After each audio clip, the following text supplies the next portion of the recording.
My name is Layla Bispo, and I was born in Recife, Brazil, but we immigrated here when I was about 3 years old, and here being Houston, Texas.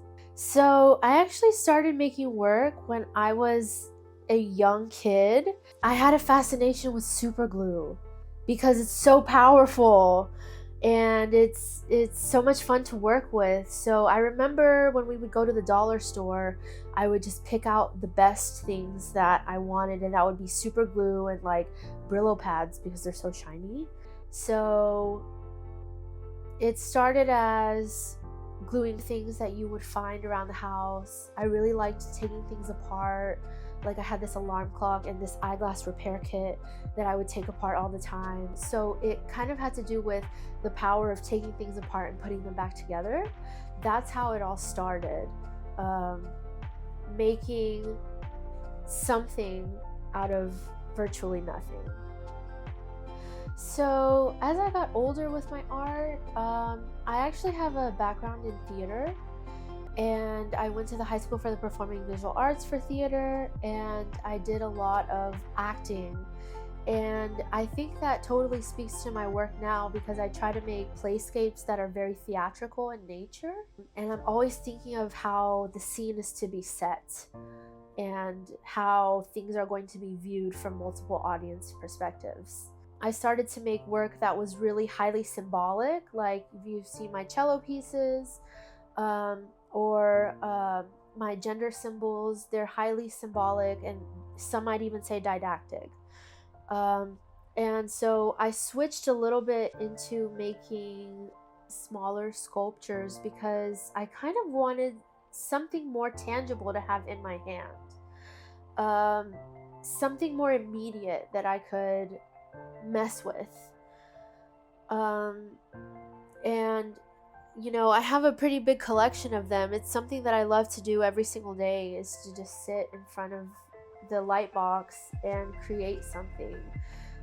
I like to use unconventional materials. So a lot of the materials that I end up using are things to be discarded. And I get a lot of materials from, I have a good relationship with this firm downtown called Gensler, and they're an architecture firm.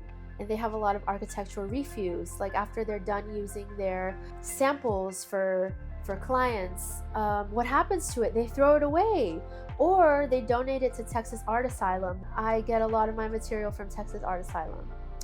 And mostly tiles. I like the idea of like the American dream being represented in material.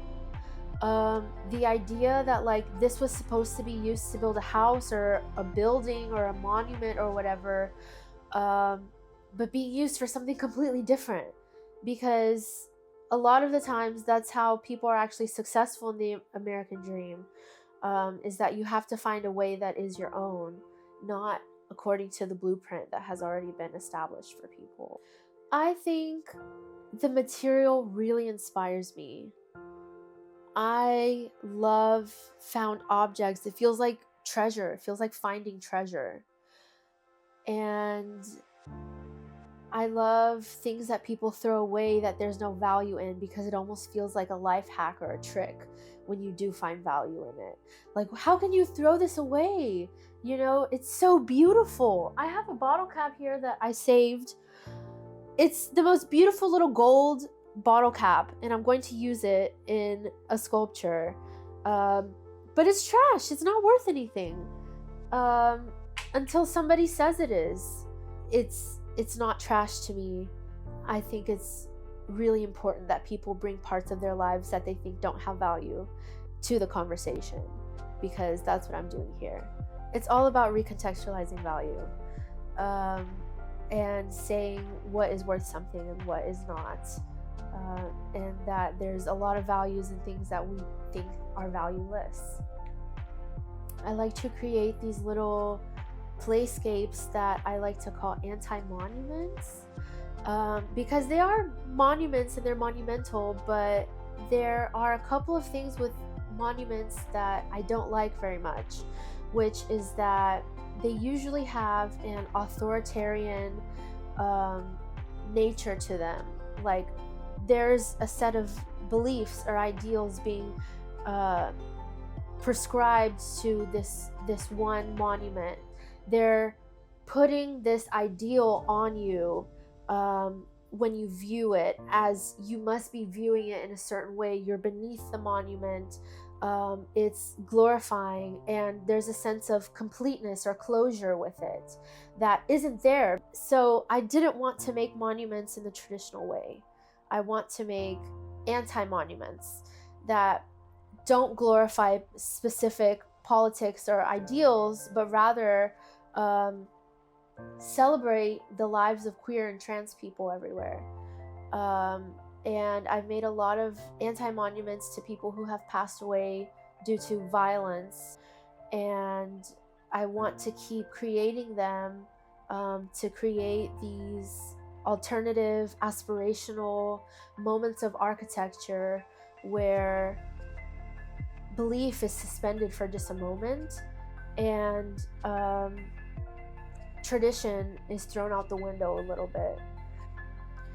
I think the idea of pieces coming together in a whole that are seemingly unrelated or unintentionally related speak to being queer and trans, because a lot of the times being a queer person, you have to forge your own path.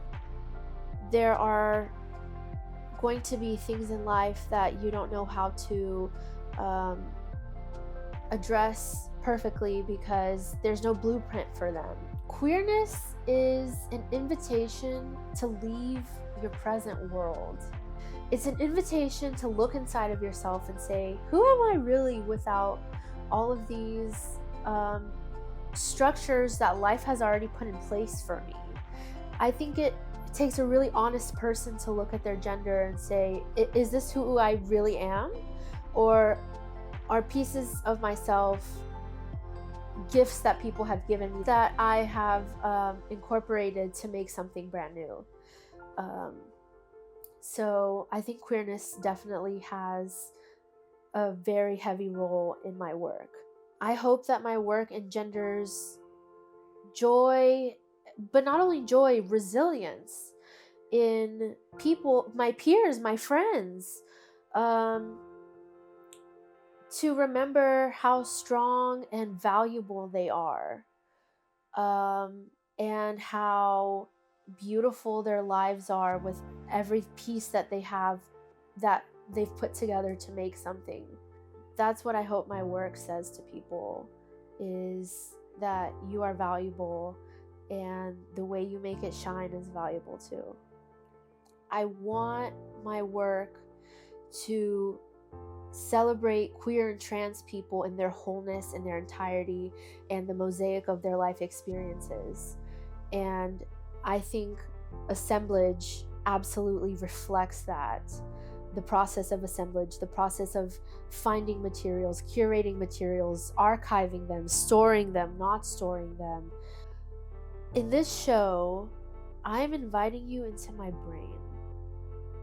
And it's a complicated place to be, but I hope you like it there, and I hope you see value in things that you might have thought was trash.